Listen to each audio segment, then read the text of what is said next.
আসসালামু আলাইকুম। Chicken grill তৈরি করার জন্য এখানে আমি পেঁয়াজের সাথে কাঁচামরিচ পেস্ট করে নিয়েছি। দিয়ে দিব আদা বাটা, রসুন বাটা, দই, টমেটো সস, লবণ, হলুদ, গুঁড়ামরিচ, জিরা, গরম মশলা, সাথে একটু কাবাব মশলা দিয়েছি।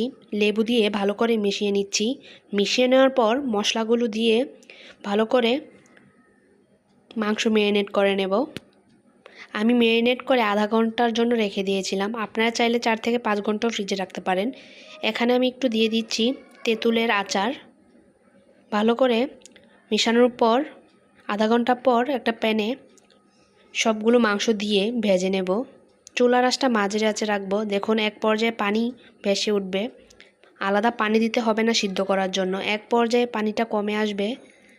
ভালো করে ভেজে নেওয়ার পর এরকম দেখতে দেখাবে, তখন তুলে নেবেন।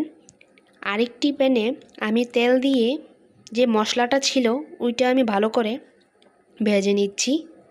এক পর্যায়ে যখন মশলা থেকে তেলটা উপরে উঠে আসবে তখন ভাববেন যে এটা হয়ে গেছে। তৈরি হয়ে গেল চিকেন গ্রিল।